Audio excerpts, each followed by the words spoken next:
India China tension के बीच सदन में रक्षा मंत्री का बयान, भारत हर स्थिति से निपटने को तैयार। मॉनसून सत्र के दूसरे दिन रक्षा मंत्री राजनाथ सिंह ने लोकसभा में भारत और चीन के बीच जारी गतिरोध पर बयान दिया।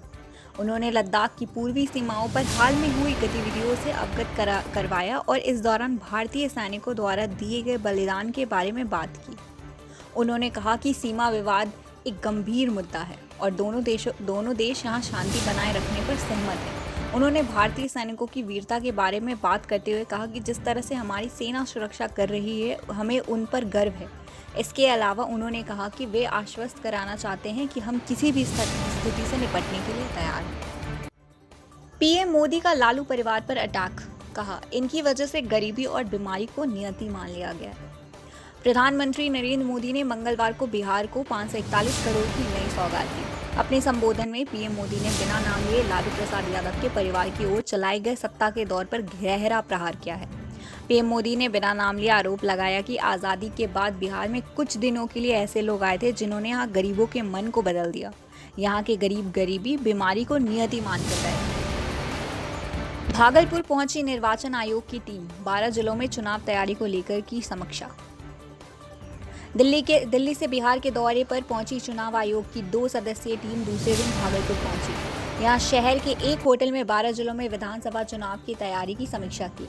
समीक्षा बैठक में भारत निर्वाचन आयोग के उप निर्वाचन आयुक्त सुदीप जैन और चंद्रभूषण कुमार के अलावा बिहार निर्वाचन विभाग के पदाधिकारी मौजूद हैं। बैठक में संबंधी प्रमंडल के आयुक्त के अलावा भागलपुर, बांका, मुंगेर, जमुई, लखीसराय, शेखपुरा, खगड़िया, बेगूसराय, पूर्णिया, किशनगंज, अररिया और कटिहार जिले के डीएम, एसपी और अन्य अधिकारी शामिल हैं। जवाब में पाकिस्तान, जाधव को मिलेगा अपील का मौका, अध्यादेश की अवधि 4 महीने बढ़ाई गई। पाकिस्तान की जेल में बंद भारतीय कैदी कुलभूषण जाधव अब अपनी सजा के खिलाफ किसी उच्च न्यायालय में अपील दायर कर सकते हैं। पाकिस्तान की संसद ने उस अध्यादेश की अवधि 4 महीने के लिए बढ़ा दी है जो जाधव को ऐसा करने की इजाजत देता है। जाधव को लेकर पाकिस्तान दबाव का सामना कर रहा है। इसी दबाव में उसे अंतर्राष्ट्रीय न्यायालय के फैसले को लागू करने के लिए यह अध्यादेश लाना पड़ा। स्वास्थ्य मंत्रालय ने कहा, कोरोना संकट के बीच देश में नहीं ऑक्सीजन की कोई कमी। देश में कोरोना की स्थिति पर स्वास्थ्य मंत्रालय पूरी नजर रखे हुए है। स्वास्थ्य मंत्रालय ने बताया कि देश में ऑक्सीजन उत्पादन की क्षमता 6,900 मीट्रिक टन है। लगभग 6% कोरोना मरीज फिलहाल ऑक्सीजन बेड पर हैं। इसका मतलब है कि 2,800 मीट्रिक टन ऑक्सीजन कोरोना और अन्य मरीजों का इस्तेमाल कर रहे हैं। राष्ट्रीय स्तर पर ऑक्सीजन की कोई कमी नहीं है। राज्य यह सुनिश्चित करे कि अस्पतालों में ऑक्सीजन की मैनेजमेंट सही से हो। लोकसभा से कांग्रेस का वॉकआउट, कहा हमारे सवालों से डरती है सरकार।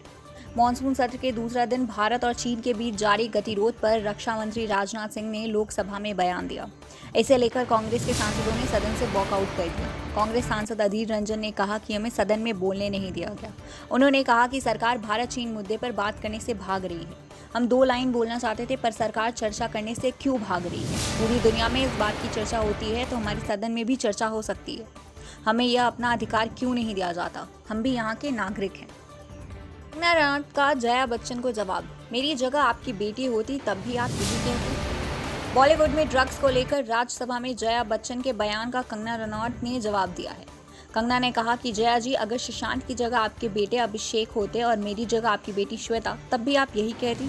दरअसल सोमवार को लोकसभा में भाजपा सांसद रवि किशन ने बॉलीवुड में ड्रग्स का मुद्दा उठाया था, जिस पर समाजवादी पार्टी की राज्यसभा सांसद जया बच्चन बोल रही थी। इस दौरान उन्होंने कहा कि जिन लोगों ने फिल्म इंडस्ट्री के सहारे ही नाम कमाया था वो इसे गटर कह रहे हैं।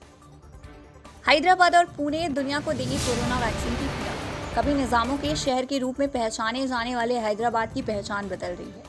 अब उसे दुनिया का वैक्सीन कैपिटल भी कहा जाने लगा है। महाराष्ट्र की सांस्कृतिक राजधानी के रूप में विख्यात पुणे में वैसे तो कई बड़ी औद्योगिक इकाइयां हैं, लेकिन कोरोना काल में वैक्सीन निर्माता सीरम इंस्टीट्यूट ने उसकी पहचान का विस्तार कर दिया है। दुनिया भर में 7% से ज़्यादा वैक्सीन की आपूर्ति करने वाले भारत के इन दोनों शहरों में स्थित कंपनियों कुल निर्यात में 75% से अधिक का योगदान देने की क्षमता रखती हैं।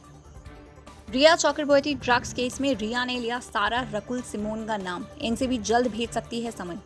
अभिनेता सुशांत सिंह राजपूत मामले में ड्रग एंगल की जांच कर रही नार्कोटिक्स कंट्रोल ब्यूरो मामले की तह तक जाने के लिए लगातार छापेमारी कर रही है।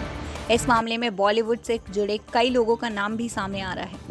एनसीबी के अधिकारियों का कहना है कि एनडीपीएस एक्ट में अब तक गिरफ्तार रिया चक्रवर्ती सहित 16 लोगों से पूछताछ में अभिनेत्री सारा अली खान, रकुल प्रीत सिंह और डिजाइनर सिमोन खंबाटा के नाम लिए गए हैं, लेकिन इनकी भूमिका अभी उजागर नहीं हुई है। न ही इनमें से किसी को भी अभी पूछताछ के लिए समन भेजा गया है। बाजार में बढ़त से सेंसेक्स ने छुआ 39,000 का स्तर, निफ्टी भी हरे निशाने में बंद।